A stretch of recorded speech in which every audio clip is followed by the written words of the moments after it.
Hi అండి, అందరికీ నమస్కారం. సముద్రాల ఫార్మ్స్ నుంచి మీ సందీప్. చూస్తున్నారంటే నేను త్వరలో ఇంకొక వీడియో కూడా చేయాలనుకుంటున్నాను.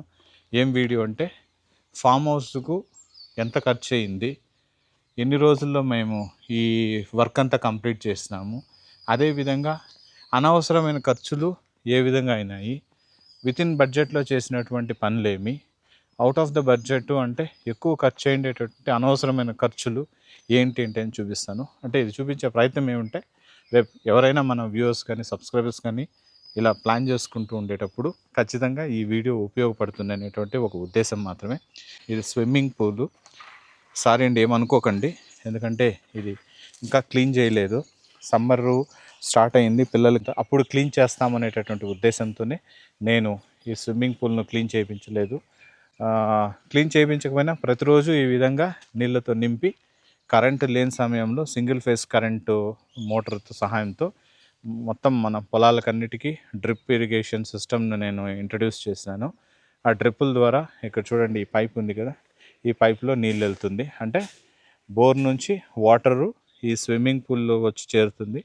మన స్విమ్మింగ్ పూల్ నుంచి మన పంట పొలాలకు నీళ్ళు వెళ్ళాలంటే ఇక్కడ చూడండి, ఈ కొబ్బరి చెట్టు కింద ఒక రూమ్ లాగా ఉంది. ఈ రూమ్లో single phase 2 HP motor fix చేసినాను. ఆ మోటార్ సహాయంతో ఈ నీళ్ళు పుల్ చేస్తుంది అనమాట.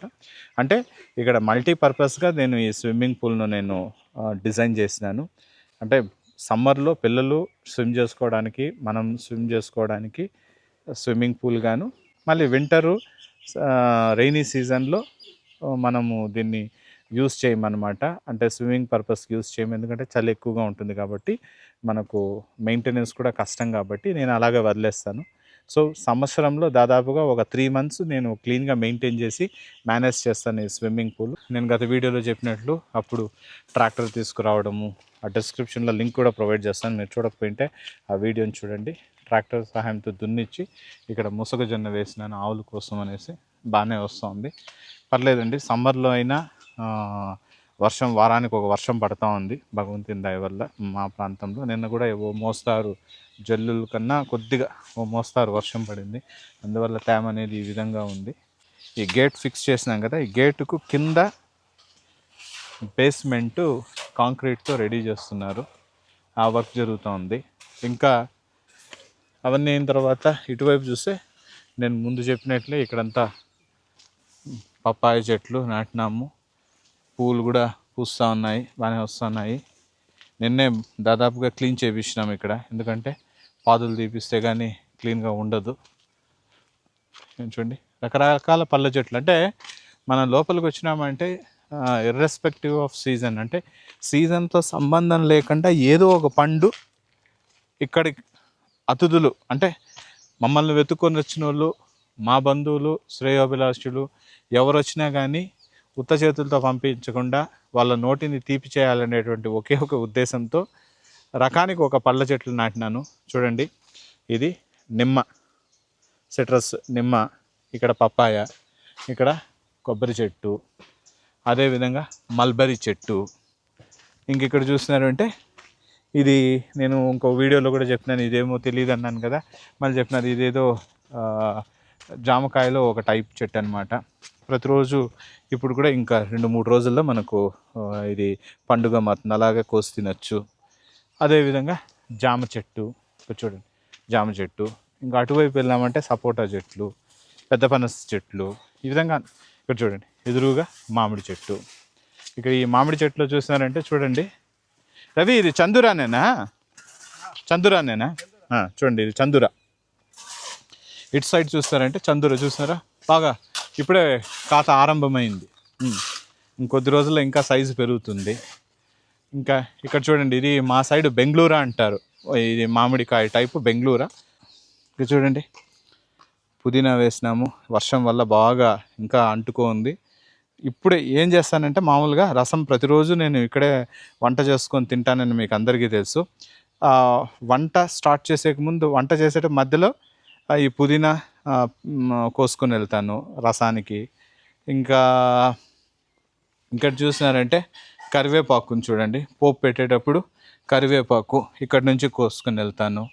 ఇంకా పచ్చిమిర్చి చూసినారంటే పచ్చిమిరకాయలు, ఇక్కడ చూడండి పచ్చిమిరకాయల చెట్లు ఉన్నాయి. న్యాచురల్గా వంట చేసుకోవడానికి నేను టౌన్ నుంచి ఎటువంటి కూరగాయలు తెచ్చుకోను. ఇక్కడ చూడండి, ఇక్కడ వంట చేసుకుంటా, లేకపోతే గ్యాస్లోనూ వంట చేసుకుంటాను. మామూలుగా ఈ ఏరియాలో కూరగాయలు పండిస్తూ ఉంటాను చూడండి. అక్కడ వంకాయలు ఉన్నాయి. ఈ వంకాయలను కోసుకెళ్ళి వంకాయతో ఏదో ఒకటి చేసుకుంటా. అంటే ఒక పర్టికులర్ రెసిపీ ఇదే చేసుకోవాలని ఉండదు. ఏమి చేసినా కానీ ఇలాంటి ప్రదేశంలో మీరు వంట చేసి తిన్నారంటే అమృతంలాగా ఉంటుంది. ఇక్కడ చూసినారా, ఇక్కడ చూపిస్తాను చూడండి. ఇక్కడ చూడండి, చూసినారా వంకాయలు ఎంత బాగా వస్తుంది చూడండి. చూసినారా చూసినారా వంకాయలు. ఇంకేం కావాలండి మనిషికి ఇంతకన్నా? ఫ్రెష్గా అప్పటికప్పుడు కోసి కూరగాయలను కోసుకొని అప్పటికప్పుడు వండుకొని తింటే అమృతంలాగా ఉంటుంది. ఇంకా చెప్తాను చూడండి. ఈరోజు వచ్చినారు, 4 వచ్చినారు అతిథులు. ఇక్కడ ఫ్రెష్గా ఈ ఫామ్లో పండించినటువంటి కూరగాయలతో చేసినటువంటి వంట వాళ్ళు తిని బాగుంది, అన్నదాత సుఖీభవ అంటే దానికి మించింది ఏం లేదండి. మనిషికి కడుపు నిండా అన్నం పెట్టి ఆ మనిషి సంతృప్తిగా అన్నదాత సుఖీభవ అంటే అది మీకు కాదు, మీ పిల్లలను కాపాడుతుంది. నేను ఈ సిద్ధాంతాన్ని, ఈ తత్వాన్ని చాలా వరకు నమ్ముతాను. ఆ నాన్న, పెదనాన్నలు, చిన్నాన్నలు, నేను వాళ్ళ నుంచి నేర్చుకున్నది ఇదే అండి. ఇది మినీ వ్లాగు. ఈ వ్లాగు ఎందుకు నేను హరీబరీగా చేస్తున్నాను అంటే నాకు ఆఫీస్ పనుల వల్ల నేను ఎక్కువగా కాన్సన్ట్రేట్ చేయలేకపోతున్నాను. But at the same time నా వ్యూవర్స్ కానీ నా సబ్స్క్రైబర్స్తో ప్రతిరోజు నేను టచ్లో ఉండాలనే ఉద్దేశంతోనే నేను ఈరోజు ఈ మినీ వ్లాగ్ నేను ఇక్కడితో అంతే అండి.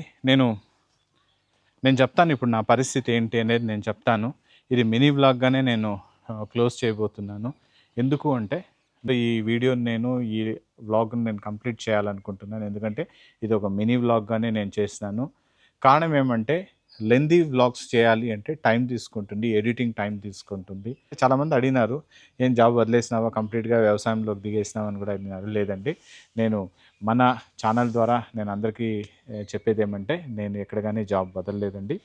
ఉద్యోగం చేస్తూనే నేను ఈ యాక్టివిటీస్ అన్నీ నేను చేస్తున్నాను. ఎందుకంటే మనకు ఉద్యోగం ద్వారానే ఈ యాక్టివిటీస్ అన్నీ చేసుకోవడానికి ఒక ఫ్యూయల్ అనేది లభిస్తుందన్నమాట. ఉద్యోగం లేకుండా ఈ పనులు చేసుకోలేము. ఇంకా ఏ ఉద్యోగం ఉంటే నేను సాఫ్ట్వేర్లో ఉన్నాను, నేను ఒక కంపెనీలో వర్క్ చేస్తాను, సాఫ్ట్వేర్ రంగంలో ఉన్నాను. చేసుకుంటూ వారానికి 3 రోజులు నేను ఇంటి నుంచి కనెక్ట్ అవుతాను, 2 రోజులు ఆఫీస్కి వెళ్ళేసి వస్తాను.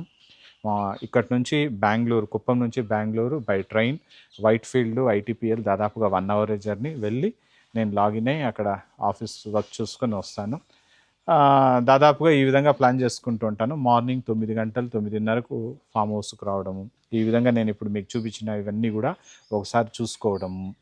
తరువాత 11-11:30 భోజనం. ఇంక ఇక్కడ ఎవరు అన్నం పెట్టరు కాబట్టి మన వంట మనమే చేసుకోవాలి. వంట చేసుకుంటాను. ఆ వంట చేసేటప్పుడే ఆ వంటను కూడా మనం ఎందుకు నేనేం చేస్తానని చూపించాలనేటువంటి తాపత్రయంతోనే మామూలుగా ఇన్స్టాలో కానీ ఇక్కడ కానీ నేను రీల్స్గా అప్పుడప్పుడు పెడుతుంటాను. వంట అనేది నాకు చాలా ఇష్టం అండి. నలభీమ పాకం కాకపోయినా ఆ వంట చేయడం వల్ల నాలో ఉన్నటువంటి ఆ స్ట్రెస్ లెవెల్స్ కానీ ఆ స్ట్రెస్ అంతా దాదాపుగా మాయమైపోతుంది. ఎందుకంటే నేను సాఫ్ట్వేర్లో ఉన్నాను కాబట్టి సాఫ్ట్వేర్ రంగంలో మా ప్రెషర్ అనేది ఎక్కువగా ఉంటుంది. ఆ స్ట్రెస్ మేనేజ్మెంట్ను ప్రాపర్గా మనం హ్యాండిల్ చేయాలంటే ఇలాంటి యాక్టివిటీస్ ద్వారా మనము ఆ స్ట్రెస్ని చాలా వరకు మినిమైజ్ చేసుకోవచ్చు అనమాట.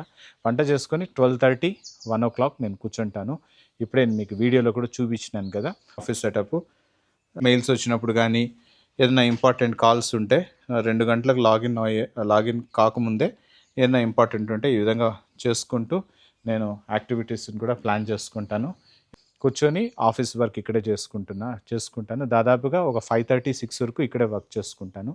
సపోజ్ ఈవినింగ్ 5:30, 6 గంటలకు కానీ నాకు క్లయింట్ కాల్ స్టార్ట్ అయింది అంటే ఇమీడియట్గా 5:30కి నేను ఇంటికి వెళ్ళిపోతాను కుప్పము.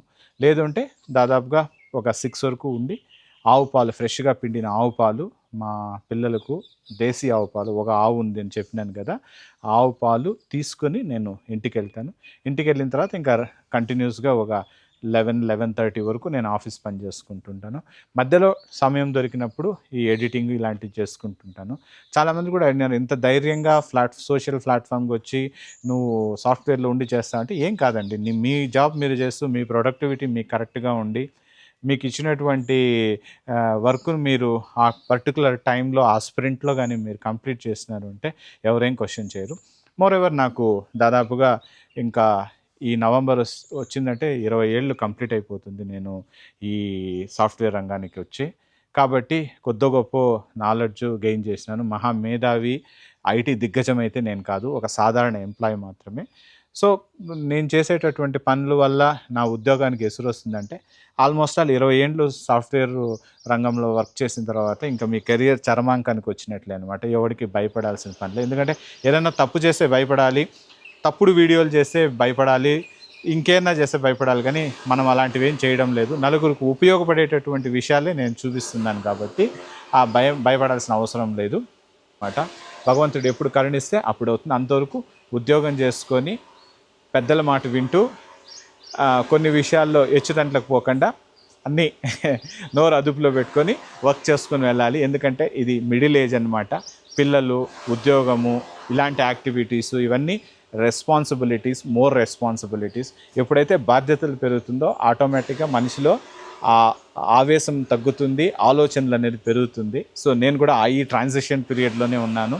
ఇంతకుముందు నేను చాలా అగ్రెసివ్గా ప్రతి దాంతోనూ దూకుడు స్వభావంతో వెళ్ళేవాడిని అనమాట. కానీ నాలో ఆ ఫోర్సు అవన్నీ కూడా తగ్గుతున్నాయి. ఆ దూకుడులో చేసినటువంటి కొన్ని మంచి పనులే ఈ విధంగా ఈ ఫామ్ హౌస్ నిర్మించడము, అదేవిధంగా ఈ గ్రీనరీని పెంపొందించడము, ఆవులను తీసుకురావడము, ఒక చిన్న మినీ డైరీ ఫామ్ లాగా పెట్టడము, స్విమ్మింగ్ పూల్ కట్టడము, అదేవిధంగా నేచురల్గా వంటలు చేయడము, ఆర్గానిక్ వేలో, సెమీ ఆర్గానిక్ వేలో కూరగాయలను పండించడము, ఇవన్నీ కూడా ఒక 2 years within span of 2 years నేను చేసినాను అంటే ఆ అగ్రెసివ్ నేచర్ వల్ల. బట్ ఇప్పుడు నాలో ఆ ఫోర్స్ కూడా తగ్గిందనమాట. ఎందుకంటే ఒక ఏజ్ తర్వాత మనం అదే అగ్రెసివ్నెస్తో మనం ముందుకు వెళ్ళలేము. ఎందుకంటే ప్రతిరోజు మన రోజు కాదు.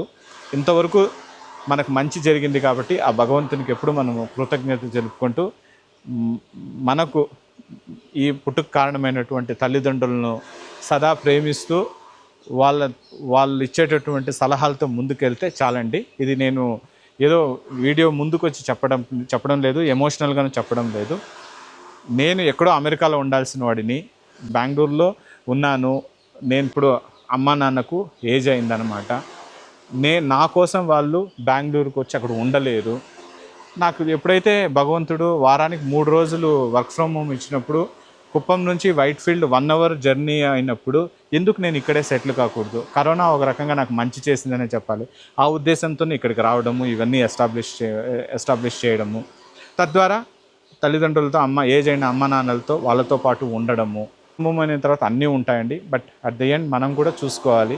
ఎక్కడో ఉండడము, పేరెంట్స్ ఇక్కడ ఉండడము, ఇంకొకరి ద్వారా మనము వాళ్ళ విషయాలు తెలుసుకోవడము, ఏదైనా చిన్న హెల్త్ ఇష్యూస్ వచ్చినా మనం అటెండ్ కాకపోవడం, ఇవన్నీ ఏమవుతుందంటే వాళ్ళు చాలా లోన్లీగా ఫీల్ అవుతారనమాట. మనకెప్పుడు తెలుస్తుందంటే మన పిల్లలు మనల్ని వదిలేసి వెళ్ళినప్పుడు కానీ మనకు అర్థం కాదు.